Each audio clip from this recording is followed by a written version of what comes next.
요한일서 5장 9절부터 12절까지 말씀입니다. 만일 우리가 사람들의 증언을 받을진대 하나님의 증거는 더욱 크도다. 하나님의 증거는 이것이니 그의 아들에 대하여 증언하신 것이니라. 하나님의 아들을 믿는 자는 자기 안에 증거가 있고 하나님을 믿지 아니하는 자는 하나님을 거짓말하는 자로 만드나니 이는 하나님께서 그의 아들에 대하여 증언하신 증거를 믿지 아니하였습니다. 또 이 증거는 이것이니 하나님이 우리에게 영생을 주신 것과 그 생명이 그의 아들 안에 있는 그것이라. 아들이 있는 자에게는 생명이 있고 하나님의 아들이 없는 자에게는 생명이 없느니라. 아멘. 우리를 만드신 이도 하나님, 우리를 살게 하시는 이도 하나님, 끝까지 책임져 주신 이도 하나님임을 고백하는 우리 모두가 되기를 원합니다. 이것이 바로 우리의 믿음이거든요. 계산해 보니까 지금 14주째 믿음이 확신이 있는지에 대한 점검하는 그런 말씀을 함께 나눴습니다. 오늘 14번째 시간이 되는데 예수를 믿느냐라는 이런 질문으로 우리의 믿음을 다시 한번 노크해보고 확인해보는 그런 시간을 갖고자 합니다. 이 시간 되기 전에 먼저 우리들에게 은혜를 베풀어 주실 하나님을 의지하면서 옆에 계신 분들 축복 한번 하겠습니다. 당신에게는 영원한 생명이 있습니다. 아멘. 우리가 예수를 믿는다라는 이 말씀은 너무나 익숙한 듯 합니다. 그리고 너무 낮은 단계의 어떤 고백인 것 같은데 오늘 이 말씀을 통하여 우리가 확실히 알아야 되는 것은 예수를 믿습니다라는 것은 이 세상에 이 우주에 가장 크고 가장 차원이 높은 신앙의 고백입니다. 예수를 믿는다. 예수를 믿는다. 그래서 성경을 보면 오늘 뒤에서 이어서 깊은 이야기 함께 나누기를 원하는데 성경은 다른 이야기가 아니에요. 성경은 바로 이 예수에 대한 믿음에 관한 이야기이고 그래서 예수님의 모든 제자들은 또 하나님의 가르침을 자기의 믿음으로 고백하는 모든 이들은 오직 예수 그리스도만 자랑하기를 원한다 이렇게 고백했습니다. 내가 신앙생활을 잘하고 내가 고백해야 될 것이 무엇인가? 한마디로 요약하라고 한다면 나는 예수를 믿습니다. 나는 예수를 잘 믿었습니다. 바로 그 고백이라는 거예요. 근데 왜 오늘도 하나님께서는 저희들에게 이 가장 기본이 되고 기초가 되는 이 말씀을 저희들에게 주셨는가? 생각해보면 우리 현실에 우리의 믿음에 사실 약간의 문제들이 있습니다. 근데 이 문제들이 해결되지 않으면 그것이 고질화가 되고 나중에는 우리의 참 믿음에 방해가 되는 그런 걸림돌이 되기가 쉬워요. 그래서 하나님은 오늘 이 말씀을 저희들에게 주신 줄로 믿습니다. 그럼 어떤 문제였나? 크게 신학적으로 분석해보면 두 가지 문제인데 하나는 믿음의 본질에 대한 오해가 있습니다. 믿음의 본질에 대한 오해. 믿는다. 우리말로 표현한다면 참 여러 가지로 생각을 할 수가 있죠. 믿는다. 우리가 의지할 만한 사람에게 내가 의지하겠습니다라는 그런 고백으로도 될 수가 있고 또 이 세상에 사실 예수 그리스도가 아닌 거짓 종교를 믿는 많은 신앙인들도 있습니다. 요즘 뉴스에 보면 이 중국 뉴스들이 점점 줄어드는데 사실 무신론자 하면 중국이 제일 많이 있죠. 14억 인구 중에 13억 이상이 무신론자라고 고백했으니까요. 근데 그들도 정확히 보면 무신론자가 아닙니다. 믿는 거 하나가 있습니다. 그래서 1년에 한 번, 두 번씩 그 향을 피우는 절에 가면 엄청납니다. 여러분 나중에 기회가 있으셔도 가지 않으시기를 권합니다. 왜냐하면 어렵거든요. 향이 우리가 생각하는 그런 향이 아니에요. 손오공이 사용했다는 그 여의봉만큼 지름이 2m 되는 향도 있어요. 그 하나는 수천만 원, 억 단위로 피우는데 그 피면 자기의 마음에 그 믿는다는 그 마음의 위로를 얻는 거예요. 무신론자가 제일 많다고 하는 중국에 오히려 향 피우는 사람이 제일 많이 있습니다. 왜 그랬냐면 오늘 우리도 유사한 문제가 가지고 있는데 이 믿음이란 그 본질에 대하여 오해하고 있기 때문에 그래요. 근데 그들이 향을 365일 동안 피우냐 아닙니다. 어찌 보면 일생에 한 번 피우고 한 번 피운 그 향 때문에 확신을 가지고 살아가는 그런 거짓 종교인들이 있어요. 근데 우리가 오랜 시간을 겪으면서 다시 우리가 지나온 우리의 교회 역사를 보면 아픔의 역사의 연속이었습니다. 복음이 우리 조선 땅에 들어올 때 그때가 언제였냐면 구한말 우리 조선이 가장 연약해 있고 전반적인 분야가 부패해 있고 힘이 없고 제가 역사 성공했지만 그때 기록을 보면 마음이 아파요. 이제 일본하고 싸워야 되는데 군인을 모집해야 되잖아요. 군인을 모집하는데 군인을 모집하는 그 시험이 딱 하나였습니다. 그게 뭐냐면 활. 군인들이 사용하는 활을 주고 활 시위를 땡길 수 있으면 군인으로 시켰대요. 근데 반 이상이 그 활 시위를 땡길 수가 없어서 이 조선 땅에 군인 8만 명밖에 못 모였다. 이런 기록이 있어요. 그렇게 부패했던 그 시간에 모든 것들이 다 이제는 끝이다. 우리는 이제 망한다라는 그런 절망적인 시기에 복음이 우리 조선 땅에 우리 한국에 들어왔어요. 근데 복음이 들어와서 한 일은 무엇이냐? 예수를 믿으면 한 번만 믿으면 우리의 모든 문제들이 다 해결된다라는 그런 도속 종교나 미신적인 행위로 하지를 않았습니다. 예수는 어떻게 믿어야 되냐? 일단 예수 천국 불신 지옥이라고 하는 이 요약된 복음을 통하여 목숨까지 바쳐서 순교하는 그런 믿음의 본을 보여주셨습니다. 우리의 일제강점 시기에도 6.25 그 난리통에도 그리고 산업화가 일어나는 어찌 보면 그냥 살기 위하여 하면 된다라고 뛰어갔던 그 시기에도 복음은 우리와 함께 있었는데 그 모든 과정에서 우리가 높은 차원으로 믿었던 그 복음들이 요즘 우리 세상 말로 하면 먹고 살만해졌잖아요. 그러니까 우리의 믿음의 이 본질에 대한 차원이 뚝 떨어졌어요. 저도 매주 설교하면서 이 설교에 대한 부담은 모든 설교자들이 다 가지고 있는 부담입니다. 어떤 부담이냐? 설교를 어떻게 해야 우리 성도님들이 즐거워하고 기분 좋아하시고 일주일 사는데 힘이 된다고 그런 말씀이 될까? 그러면 제가 잘하는 거 이제 개그맨 수준으로 해야 돼요. 웃기고 재밌게 이야기하고 이걸 신학에서도 가르칩니다. 교육학에서 눈높이라고 하는데 우리 성도님들의 눈높이에 맞추라고 그래요. 오늘 저희 딸 애도 뒤에 있지만 제가 12살짜리 아이의 눈높이에 맞춰서 하는 설교가 무슨 잘하는 설교라고 한다면 우리는 바로 믿음의 본질에 대한 심각한 오해 가운데 빠지게 있는 것이 되었습니다. 그래서 여러분 우리의 믿음도 마찬가지예요. 요즘 우리가 유튜브로 여러 가지 영상들도 많이 보죠. 설교 말씀도 많이 보고. 그런데 쉽고 가볍고 간단하게 하는 그런데 점점 빠져가는 나 자신, 우리 자신을 발견하게 돼요. 그런데 믿음이란 결코 쉽고 간단하고 가벼운 것만이 아닙니다. 물론 믿음의 첫 시작은 쉬운 복음의 요약된 요리로서 예수를 믿는 첫 발자국을 떼었지만 이제 예수 믿은 지 10년 되고 20년 되고 30년 된 우리 성도님들의 입장에 있어서는 믿음의 이 가치들이 본질들이 나는 세례 한 번 받았다. 나 그때 은혜 한 번 받았었다. 라는 그러한 간증으로만 충당될 수 있는 그런 믿음의 본질들이 아닙니다. 우리 삶 전체를 통하여 예수 그리스도를 바라보는 처절한 노력을 해야 되는 그런 믿음의 본질을 오늘 주님께서는 다시 상기시켜 주십니다. 또 믿음에 대한 두 번째 우리의 오류는 무엇이냐?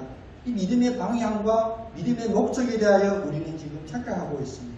믿음의 방향, 믿음의 목적, 그것은 바로 우리가 당장 부딪힌 문제 해결하기 위하여 그 믿음을 붙잡는 것. 꼭 마치 커다란 향을 피우면 그 마음이 편안했던 그런 마음가짐으로 믿음을 생각하게 돼요. 보건사님 오랜만에 우리 강원천 성도님 전도 안 하고 이렇게 오시는 분 참 귀하잖아요. 그런데 오해하지 마시고 들으시고 오해하셨다면 그 오해가 완전히 깨져야 돼요. 우리가 예배드리고 예수를 찾는 것은 우리 어떤 문제에 부딪혔을 때 그 문제 해결만 위하여 오는 일회적인 그런 단기적인 신앙의 형태들이 아닙니다.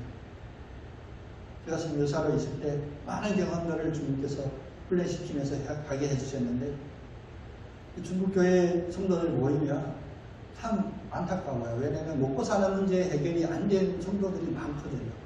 그런데 우리가 알고 있었던 잘 먹고 잘 살아야만 있는 그런 질병이 그들에게도 있더라고요. 예를 들면 당뇨.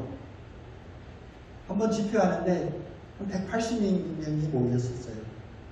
근데 집회하는 중에 설교 끝나고 잠깐 쉬는 사이에 한 분을 모시고 선교사님 기도 한번 해주셔야 했는데, 그분 어떤 상황이었냐면 당뇨가 심하셔서 이제 실명, 시력을 잃을 그런 정도까지 했다고 해요.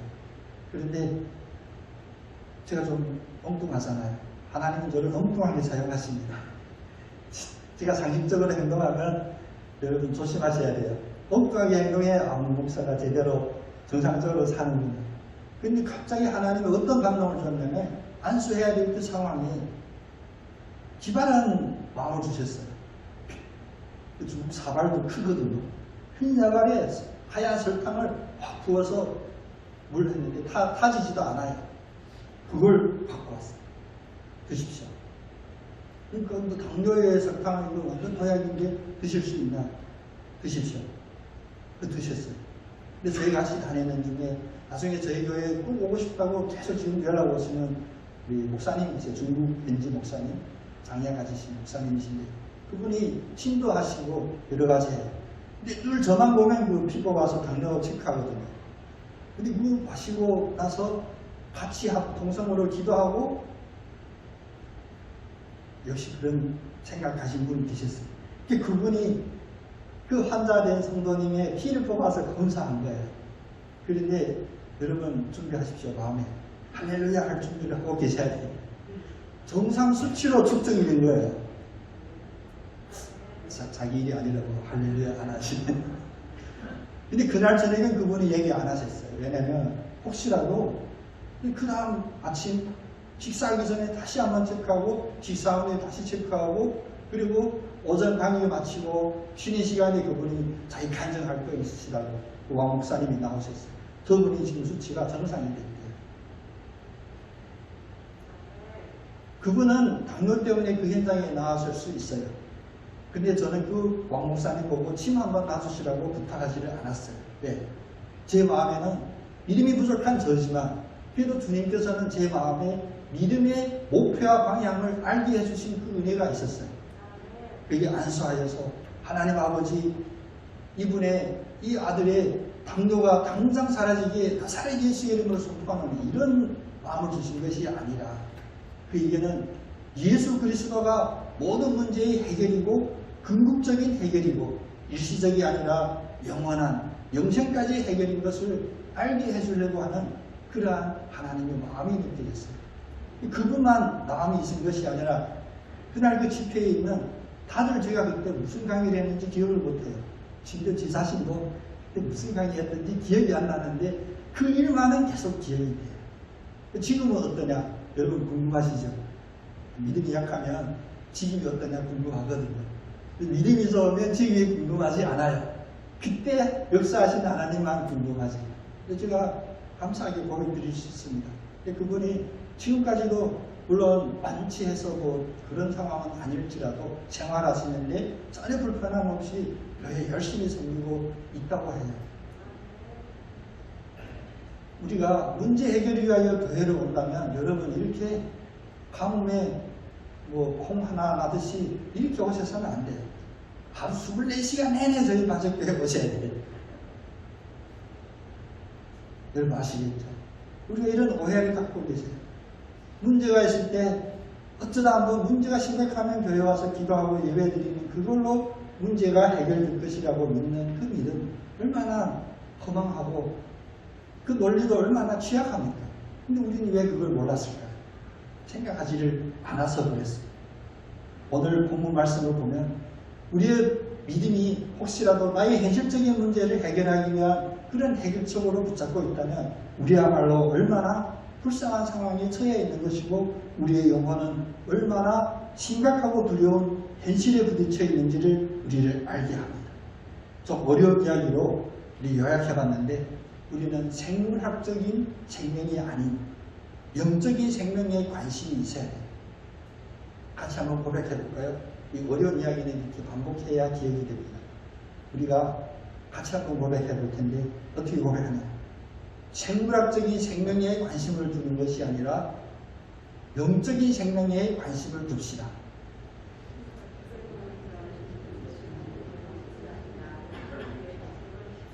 역시 어려워요. 오늘 본문에서 사실 11절, 12절에 보면 반복되게 나오는 말씀이 있습니다. 생명, 우리가 좋아하는 것, 생명. 근데 우리의 주목이 이 생명에만 있으면 부족하지만 우리가 안타깝게도 이 생명에 대한 관심마저도 없었다는 우리의 현실입니다.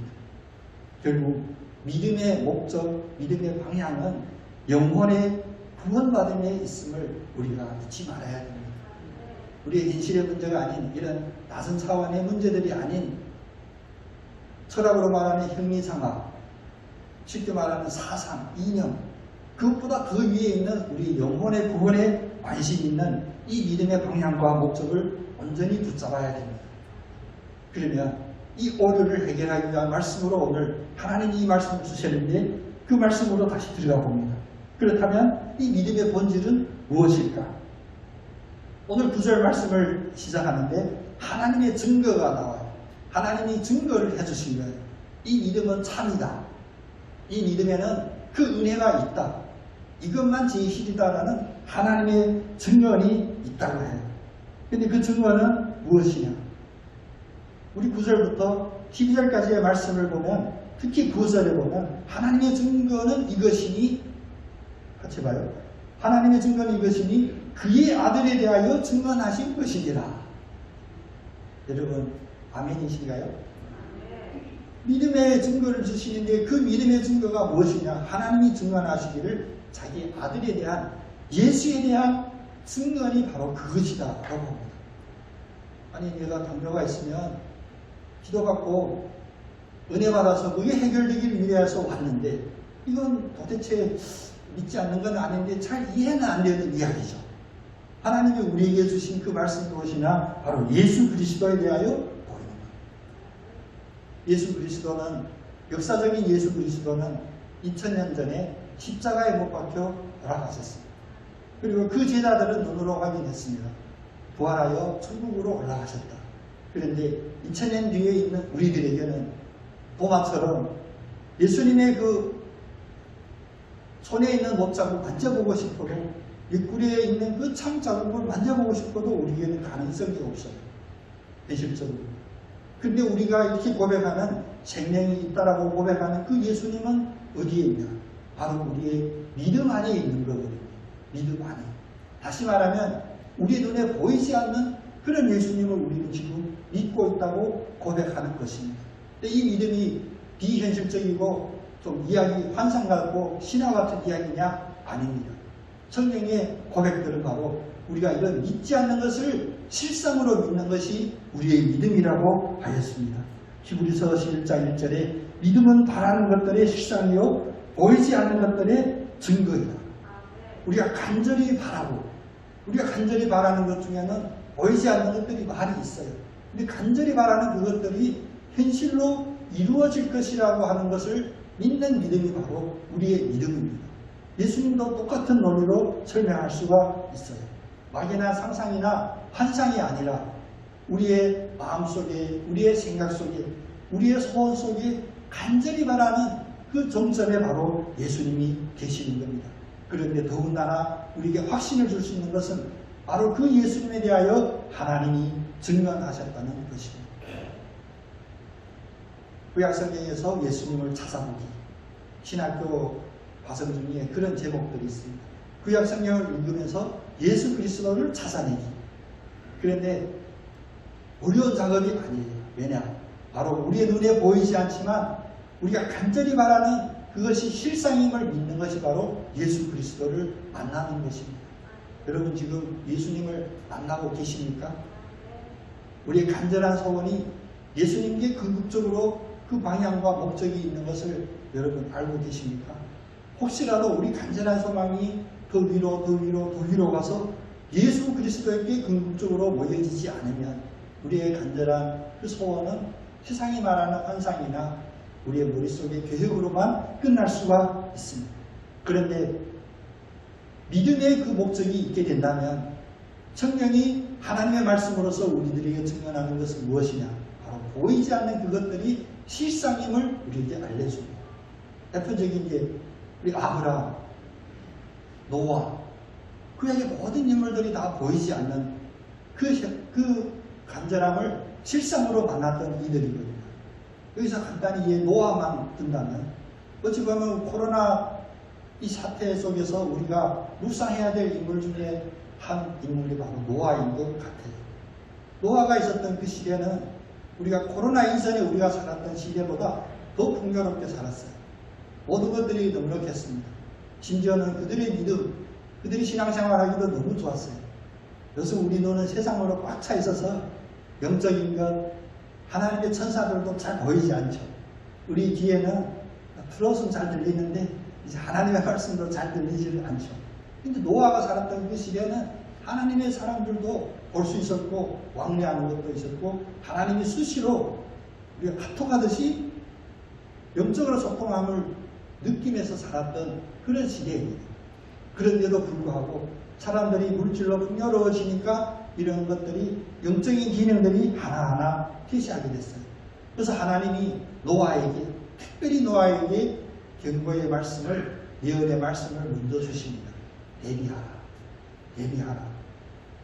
우리가 지금 과학이 아무리 발달하고 우리의 능력이 하늘을 치솟는다고 할지라도 코로나19 미리 대비하라 이런 메시지는 적어도 우리 강단에서는 선포되지 못했어요.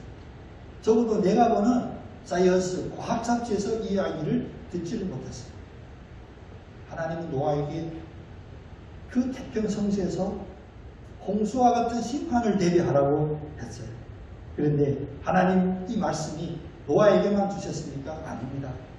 우리도 지금 삶을 살면서 나의 문제에만 집중해 있지만 특별히 발생한 문제에만 우리가 집중하고 있지만 발생되기 이전에 하나님이 요소에서 구석구석에서 사람을 통하여 사건을 통하여 저희들에게 다 계시해주고 계십니다. 문제는 우리의 눈이 우리의 귀가 영적으로 닫혀 있어서 느끼지 못하고 보지 못하고 듣지 못하는 것에 불과해요. 근데 노아는 그 시대에 다른 사람과 달랐던 것이 그는 경외함으로 다시 말하면 하나님을 신뢰하고 하나님을 두려워함으로 이것은 신앙적인 영적인 두려움을 이야기합니다. 경외함으로 하나님의 말씀 그대로 받아들이고 실천의 삶에 옮겼습니다. 그로 말미암아 히브리서 11장 7절에 보면 그는 세상을 정죄하고 믿음을 따르는 의의 상속자가 되었노라.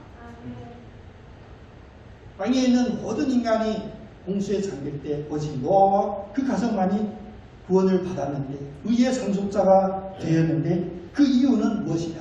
딱 하나. 그는 보이지 않는 그 하나님의 말씀을 믿었습니다. 그 믿음을 바로 실천으로 옮겼습니다.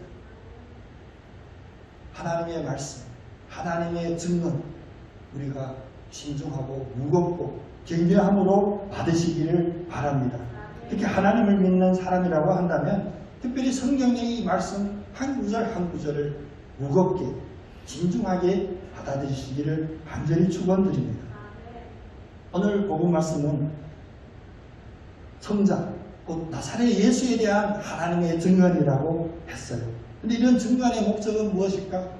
어렵지 않습니다. 증언의 목적은 우리가 이 몇 주 동안 매주마다 고백했던 우리의 믿음의 고백, 바로 성경이 우리에게 알려주신 그 참 믿음의 고백, 예수는 그리스도시요 살아계신 하나님의 아들입니다.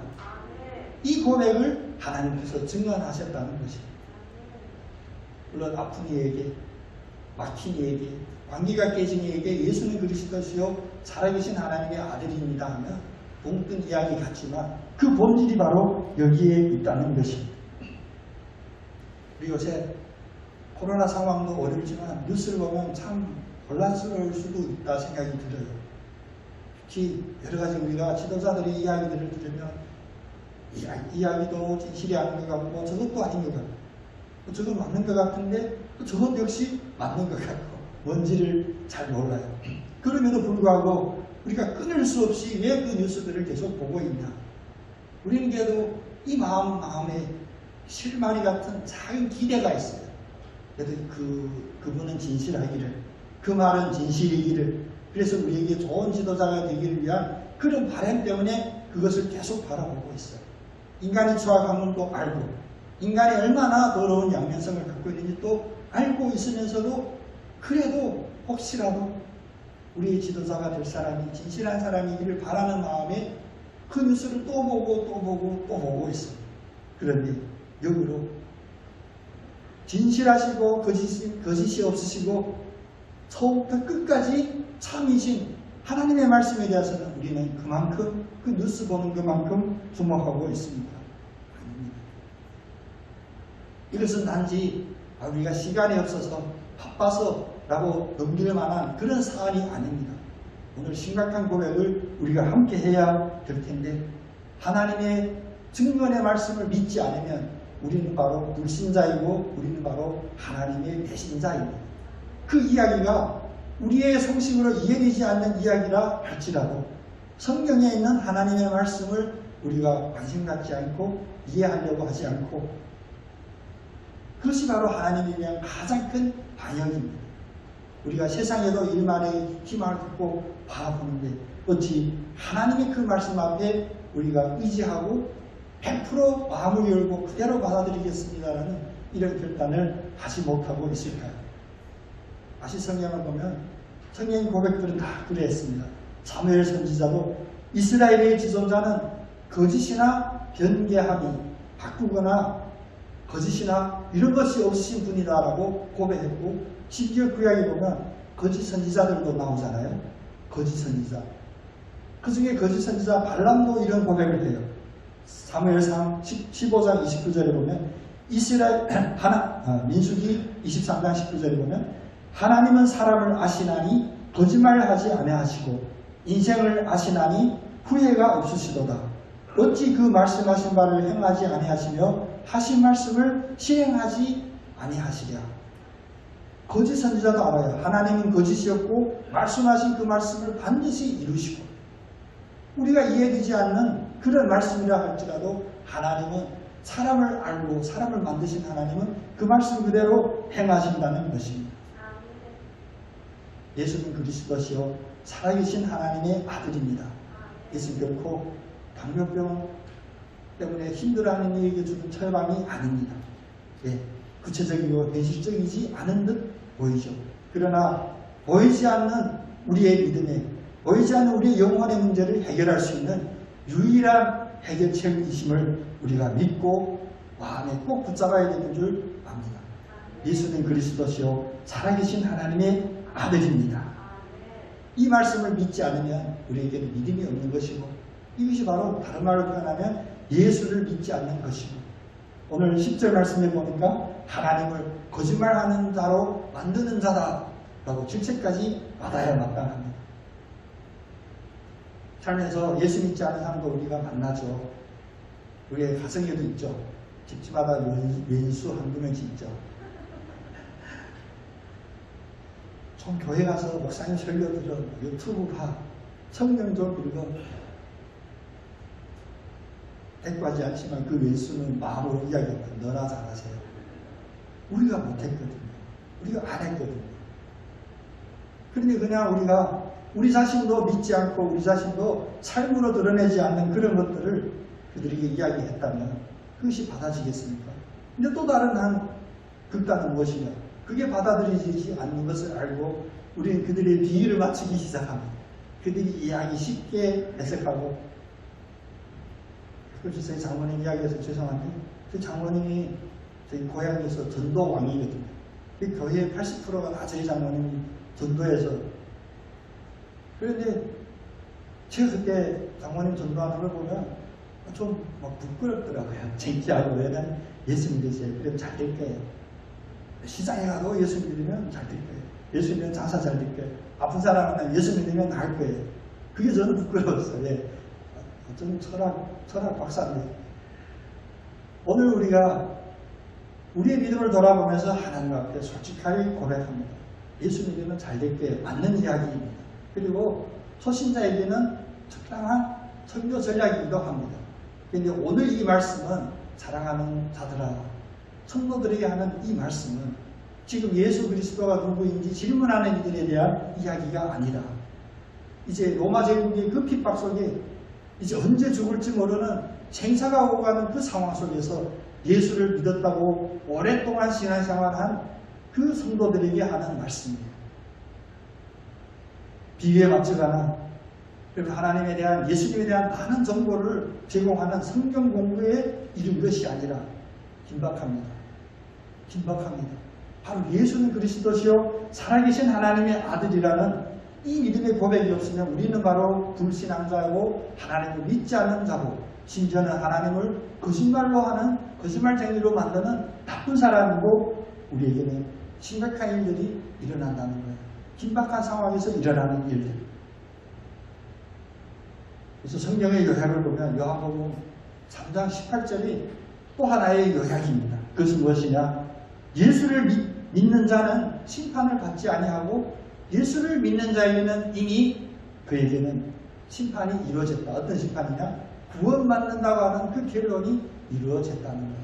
하나님은 세상을 사랑하사 독생자 예수 그리스도를 이 세상에 주셨지만 아직도 지금 어떤 모두 살기 힘듭니다. 죽지 못해 삽니다는 그런 상황에도 불구하고 참 생명이고 영생을 얻는 그분을 믿지 않는 우리들에게 도대체 무슨 논리인지 우리도 답답하죠. 하나님은 역사하십니다. 하나님은 우리를 버리지 아니하시고 어느 순간에 어느 자리에 있는 그 누구라도 하나님은 사랑하셔서 심지어는 이런 세상에 일어나는 이변들도 그런 것들도 사용하시고 질병도 사용하시고 깨진 관계도 사용하셔서 우리가 다시 믿음으로 예수는 그리스도시요 살아계신 하나님의 아들이라는 그 믿음으로 돌아오기를 인도하고 계시고 또 지금도 역사하고 계십니다. 그래서 오늘 말씀에 11절에도 또 반복하듯이 증거는 이것이니 하나님이 우리의 영생을 주신 것과 이 생명이 그의 아들 안에 있는 그것이니라. 이 말씀이 우리의 마음판에 새겨져야 돼요. 우리가 코로나19 때문에 당장 백신이냐 뭐 치료제나 그게 주목하기보다 더 깊고 더 오래되고 효과가 오래되는 바로 이 영생, 영원한 생명이 돼야 우리가 주목해야 됩니다. 저도 모더나 2차 맞고 반응이 많았다고 했죠. 저도 주변에 보니까 2차 때문에 어려워하는 일들이 많아요. 제가 고백했듯이 코로나를 극복하기 위해 백신을 맞는데 백신 맞기 전부터 그에 대한 정보들이 있어서 백신 맞는 순간부터 무엇을 찾냐, 백신 맞고 어떻게 몸이 더 활기찼냐를 찾는 게 아니라 어떤 부작용이 있는지, 혹시 부작용이 없으면 꼭 마치 문제가 있는 듯이 문제만 찾고 있어요. 아무리 세상에서 공부 많이 하고 경험 많이 하고 했어도 우리의 시야가 늘 현실이라고 하는 우리 눈에 보이는 데 집중되어 있기 때문에 우리는 벗어날 수가 없어요. 코로나 지나면 또 다른 걱정거리로 또 걱정하게 됩니다. 우리 삶 자체가 평생 걱정하는 그러한 삶에서 우리를 완전히 해방시켜 주시는 것이 무엇이냐? 바로 예수는 그리스도임을 믿어라. 예수가 우리의 삶의 주인인 것을 믿어라. 그러면 생명이 바로 그 예수 안에 있음을 우리가 누릴 수 있다는 이 말씀입니다. 그래서 오늘 제가 참 안타까운데 제가 엄청 대단한 사람이잖아요. 이렇게 아멘 했어야 되는데 어렵게 들릴 수 있어요. 근데 어렵게 들리는 문제가 아니라 이게 어렵게 들리든 쉽게 들리든 그게가 아니라 본질을 우리가 붙잡는 그런 것도 필요하다는 것입니다. 우리가 다 이해되고 우리의 상식에 맞는 일이라면 사실 어쩌면 우리는 그런 신이 필요 없어요. 내가 신인데.